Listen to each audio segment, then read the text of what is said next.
When we think about police officers, we often hear stories about them misusing their authority. But what happens when they encounter undercover FBI agents instead of regular civilians? Here are the 4 times when corrupt cops arrested FBI agents gone wrong. Case number 1. On December 5, 2020, a troubling incident unfolded involving officers from the Windsor Police Department and a United States Army Lieutenant, Karen Nazario. It all began when Nazario, driving his new black Chevy Tahoe, was pulled over by 2 officers who claimed they didn't see a license plate on his car.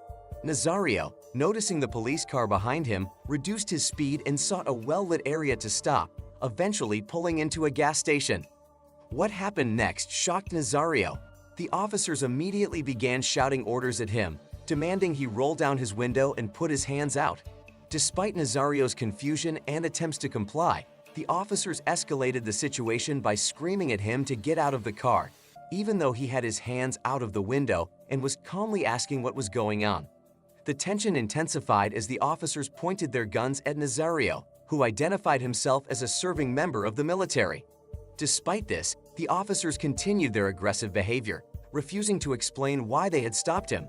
They even resorted to using pepper spray at Nazario, who was still inside his vehicle with his hands out. Eventually, Nazario got out of the car, only to be forcefully pushed to the ground and handcuffed. Throughout the ordeal, Nazario repeatedly asked what he had done wrong, but received no clear answers from the officers. After realizing their mistake, one officer, Joe Gutierrez, failed to offer a proper apology. Instead, he made veiled threats towards Nazario and attempted to coerce him into dropping any potential charges. The incident only came to light 4 months later when the video went viral, leading to Gutierrez's dismissal.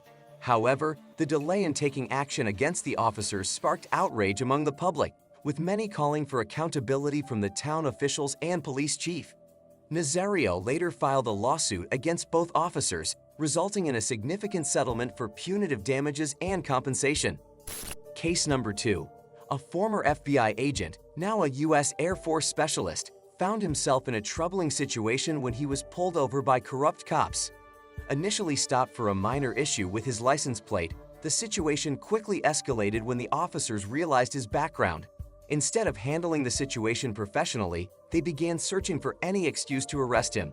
The encounter started with a seemingly routine traffic stop, but it soon became apparent that the officers were determined to incriminate the former agent. Despite his compliance and attempts to explain his situation, the officers persisted in their aggressive tactics.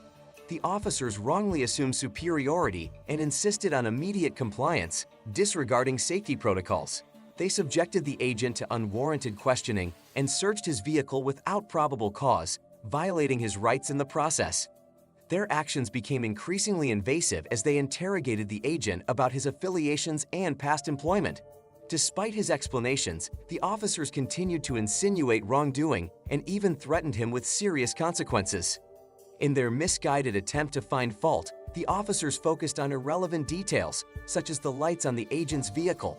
Despite the agent's explanations about his contractual obligations and also seeing his FBI badge, the officers persisted in their baseless accusations. Ultimately, the encounter exemplifies the abuse of power and corruption within law enforcement. The officers' misconduct not only violated the agent's rights, but also undermined public trust in the justice system. Case number 3.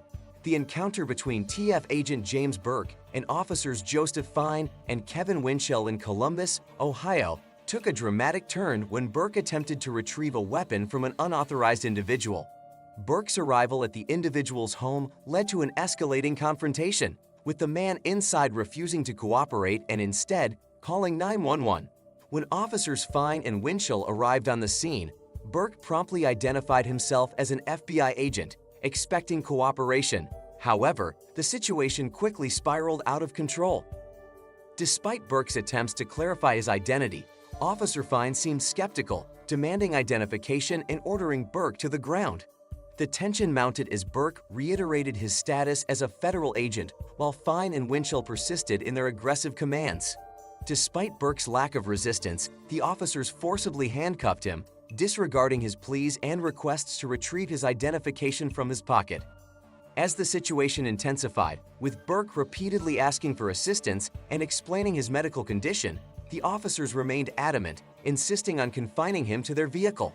Despite Burke's protests and requests for medical attention, the officers continued to restrain him forcefully, disregarding his well-being. Even after confirming Burke's identity as a genuine FBI agent, the officers' conduct did not improve. They subjected Burke to further harassment, questioning him about his supervisors and continuing to restrict his movement despite the lack of any valid reason for doing so. Following his release, Burke pursued legal action against officers Fine and Winchell, alleging excessive force during the encounter while he was performing his official duties.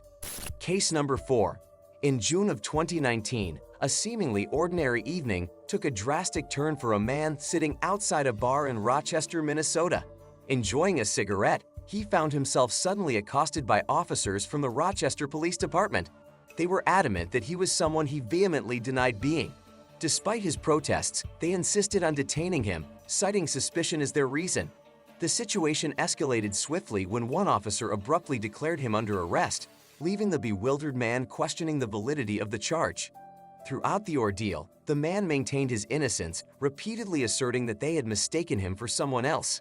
However, his pleas fell on deaf ears as the officers remained steadfast in their belief of his guilt.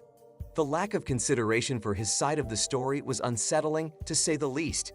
As one officer callously stated, "If you're wrong, you're wrong," a phrase hardly reassuring when coming from those entrusted with upholding justice. Things took a physical turn when another officer joined in, attempting to restrain the man despite his continued protests. The scene quickly devolved into a struggle as they forcibly handcuffed him, all the while ignoring his desperate appeals for clarification and reason. The irony reached its peak when they finally checked his identification, only to discover they had apprehended the wrong person. At that moment, their demeanor shifted from confident authority to stunned realization, akin to characters in a cartoon. Amidst apologies from the officers, the man's anger was palpable as he demanded to speak to their supervisor. The arrival of a sergeant did little to assuage his frustration as he sought accountability for the unjust treatment he had endured. Despite the egregious error made by the officers, the sergeant attempted to downplay the incident, dismissing it as a simple mistake. However, the man persisted, insisting on obtaining the officer's information to file a complaint. The aftermath of the incident revealed a disturbing lack of accountability within the police force. Rather than acknowledging their wrongdoing and taking responsibility, the officers continued to justify their actions, brushing off the severity of their mistakes. Their nonchalant attitude towards the potential consequences of their actions was alarming and indicative of a systemic issue within law enforcement. In the end, while no lives were lost in this particular instance, the gravity of the situation cannot be understated. The mishandling of the arrest highlighted the dangers of unchecked authority and the pressing need for accountability within law enforcement. It served as a stark reminder of the potential consequences of corruption and incompetence within the justice system, leaving lingering questions about the true extent of its impact on society. What do you think about this? Share your thoughts in the comment section below. Don't forget to like and share videos and follow us for more such content. Thanks for watching.